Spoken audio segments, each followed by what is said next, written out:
अस्सलाम वालेकुम dear students and friends. आज हम एक नया चैप्टर स्टार्ट करेंगे and that is known as the cell cycle.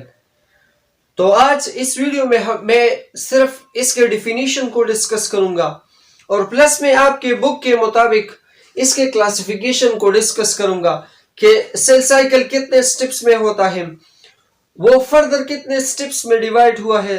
तो आज एक इंट्रोडक्टरी सा क्लास आप समझ जाइए कि आज हम इसके सिर्फ इंट्रोडक्शन के बारे में पढ़ेंगे सेल साइकिल के। तो चलो स्टार्ट लेते हैं। सबसे पहले मैं आपको इसके डिफिनीशन के बारे में बताता हूं कि व्हाट इज सेल साइकिल, के हमारे पास सेल साइकिल क्या होता है। तो it is the period from the beginning of one cell division to the beginning of next cell division. बेटा ये हमारे पास लेट सपोज एक सेल है, ये हमारे पास क्या है, एक सेल है, सेल।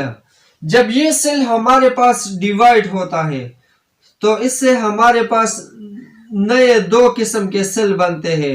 ये एक सेल हुआ, ये दूसरा सेल हुआ।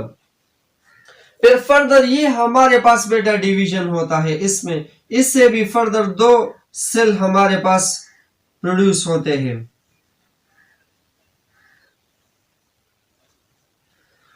सो एक्चुअली ये जो हमारे पास बेटा सेल है, ये जो हमारे पास सेल है, ये जब डिवीजन करता था यानी सेल डिवीजन इसमें होता था, सेल डिवीजन ये जब डिवाइड होता था इन दो में, और फर्दर ये सेल अगर इस सेल को हम देखें तो ये भी हमारे पास यहां पर डिवीजन होता था, सेल डिवीजन यहां पर भी होता था, सेल डिवीजन।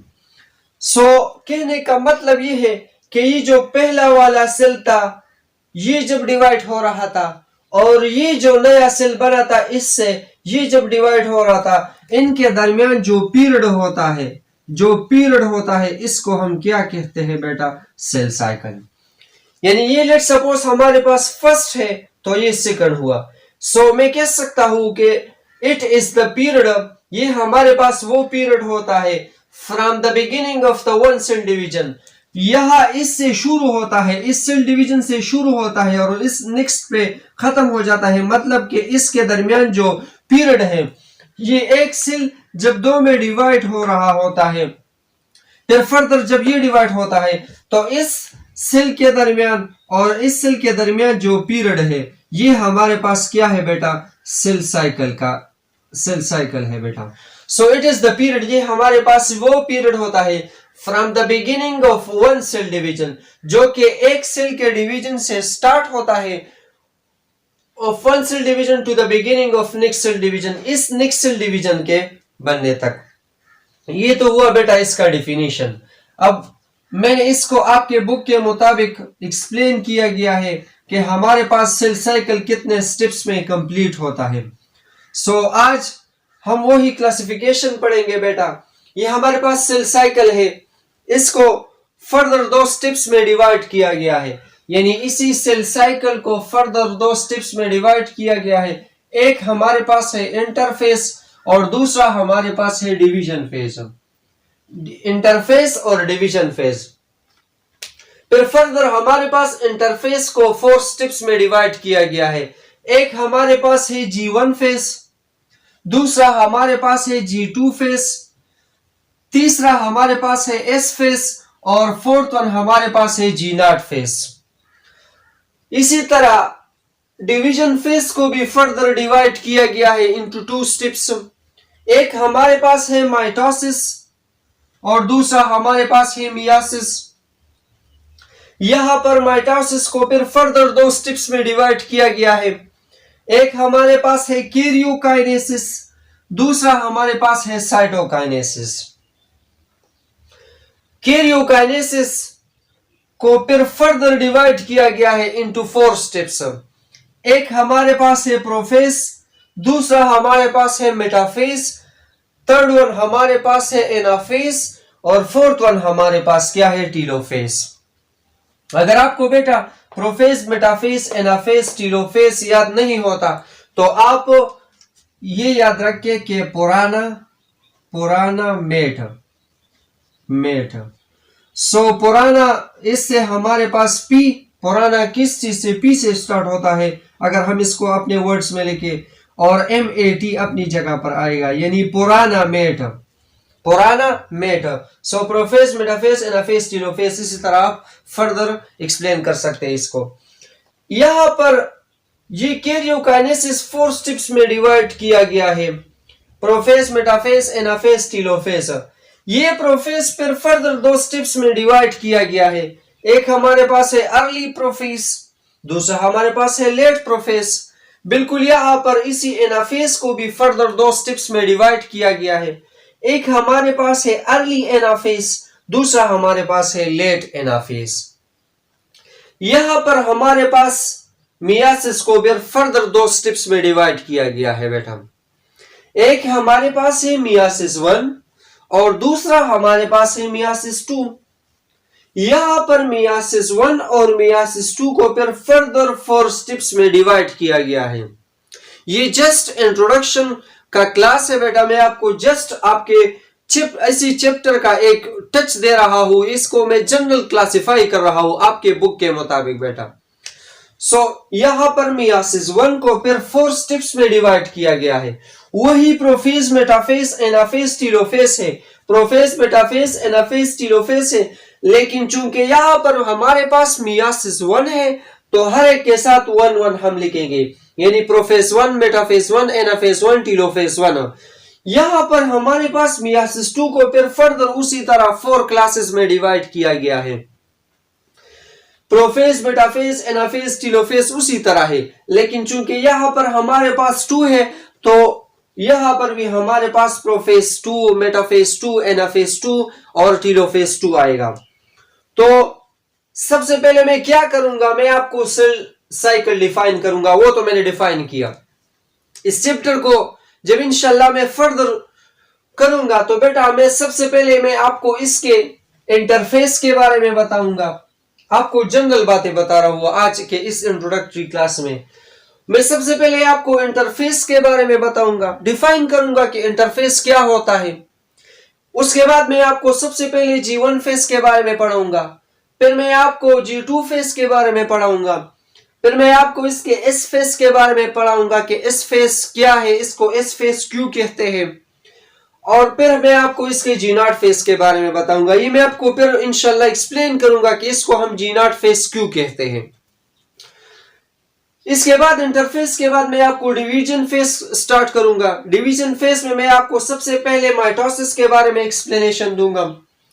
माइटोसिस में सबसे पहले मैं आपको कैरियोकाइनेसिस और साइटोकाइनेसिस एक्सप्लेन करूंगा कि हमारे पास कैरियोकाइनेसिस क्या होता है और साइटोकाइनेसिस क्या होता है बेटा।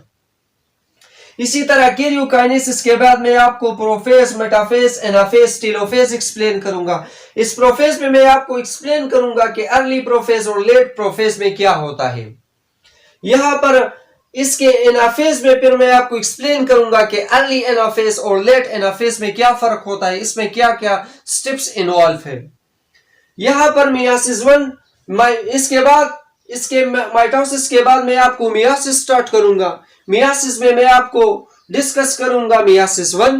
मियासिस 1 में मैं डिस्कस करूंगा प्रोफेज 1, मेटाफेज 1, एनाफेज 1, टीलोफेज 1, और लास्ट में मैं डिस्कस करूंगा अबाउट मियासिस 2 और इसके 4 स्टेप्स के प्रोफेज 2 कैसा होता है, मेटाफेज 2 कैसा होता है, एनाफेज 2 कैसा होता है और टीलोफेज 2 कैसा होता है। तो ये आज एक इंट्रोडक्टरी क्लास है बेटा। इसके बाद हम प्रॉपर स्टार्ट लेंगे इसके इंटरफेस से कि इंटरफेस क्या होता है। नेक्स्ट वीडियो में इंशाल्लाह मैं कोशिश करूंगा कि मैं यहां तक एक्सप्लेन करूं, यानी मैं इंटरफेस को खत्म करूं। Interface G1 face, G2 face, S face और G0 फेस। अब हमारे पास एक क्वेश्चन अराइज होता है कि हमारे पास सेल साइकिल क्यों होता है या सेल डिवाइड क्यों हो रहा है। ये हमारे पास लेट सपोज एक सेल है तो इसमें हमारे पास डिवीजन क्यों होता है, ये 2 में डिवाइड क्यों होता है, यानी सेल डिवीजन क्यों होता है। क्वेश्चन ये है कि व्हाई सेल डिवाइड, ये हमारे पास क्यों डिवाइड होता है। जनरल क्वेश्चन है बेटा, आपसे कोई क्वेश्चन कर सकता है। इसका आंसर ये है कि अगर सेल डिवाइड नहीं होता तो हमारे पास इस अर्थ पे, यानी अर्थ पे क्या हमारे पास लाइफ एग्जिस्ट ही नहीं होता। सो एग्जाम्पल मैं आपको दे रहा हूं किस तरह हमारे पास लाइफ एग्जिस्ट नहीं होता। जब हमारे पास मेल और फीमेल हमारे पास कंबाइन हो रहे, तो इससे हमारे पास क्या होता है कि मेल से स्पर्म और फीमेल से हमारे पास ओवा आकर कंबाइन हो जाता है। ये हमारे पास कंबाइन हो जाता है और इससे हमारे पास एक यूनिसेल्युलर ऑर्गेनिज्म बन जाता है। एक सेल बन जाता है, एक सेल यानी यूनिसेल्युलर से हमारे पास बन जाता है यूनिसेल्युलर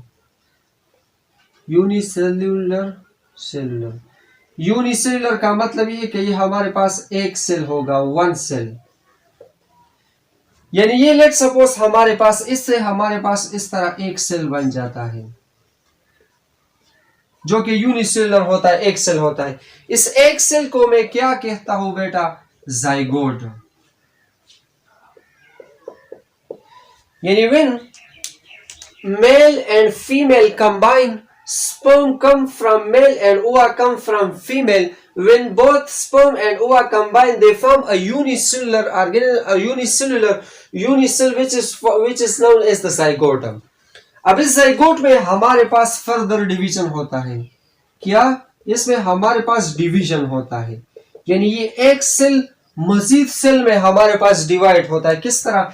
ये एक सेल हुआ, ये दूसरा, ये तीसरा, इसी तरह इसमें हमारे पास क्या होता है? डिवीजन होता है। और जब इससे मेनी सेल बनता है, यहां पर तो सिर्फ एक सेल था, यूनिसेल्युलर था। यहां पर हमारे पास मल्टी सेल्युलर जब इससे बन जाता है, मल्टी सेल्युलर का मतलब ये है कि हमारे पास अब ये बहुत सारे सेल है। देखे ना, अब ये हमारे पास मेनी सेल्स है। अब इस मेनी सेल को, यहां पर एक सेल को मैं क्या कहता था? जाइगोट। अब यहां पर मेनी सेल को मैं क्या कह सकता हूं? इम्ब्रियो। यानी इम्ब्रियो क्या है कि when the division takes place in zygote, it form many cell which is known as the embryo. अब इसी इम्ब्रियो में हमारे पास बेटा क्या होता है? इसमें फर्दर हमारे पास डिवीजन होता है, सेल डिवीजन होता है, और इससे हमारे पास बेटा एक चाइल्ड बनता है, एक बेबी बनता है बेटा इससे। अब अगर ये हमारे पास ये सेल डिवाइड नहीं होता तो अब इससे ये कैसे बनता? इम्ब्रियो कैसे बनता? जब इसमें हमारे पास डिवीजन नहीं होता तो इससे हमारे पास इंसान कैसे बनता? तो डेफिनेटली अब आपको इसका आंसर मिल गया होगा कि अगर हमारे पास सेल डिवीजन ना होता तो लाइफ इस अर्थ पे एग्जिस्ट नहीं होता। ये तो एक बात हुआ। यानी रिप्रोडक्शन के लिए सेल साइकिल का होना, यानी सेल डिवीजन का होना मस्ट है, जरूरी है। दूसरा हमारे पास है वोंड रिपेयर का मतलब ये है बेटा कि अगर एक्सीडेंट हो जाए या अदर कोई हादसा हो जाए जिसकी वजह से मेरा ये हाथ यहाँ पर जख्मी हो जाए, ये लेट सपोज यहाँ पर जख्मी हो गया, अब ये किस तरह रिपेयर होगा, दोबारा ठीक होगा? तो इसमें यहाँ पर जो स्किन में हमारे पास सेल है, अब ये डिवाइड होंगे, तो इससे हमारे पास ये जो है ना वो जख्म है वो दोबारा ठीक होगा। ये इसका दूसरा इंपॉर्टेंट है। तो इस तरह हमारे पास डिफरेंट प्रोसेस के लिए हमारे पास इस सेल का डिवाइड होना बहुत जरूरी है। आपको इससे आई थिंक आइडिया होगा कि why cell division is must.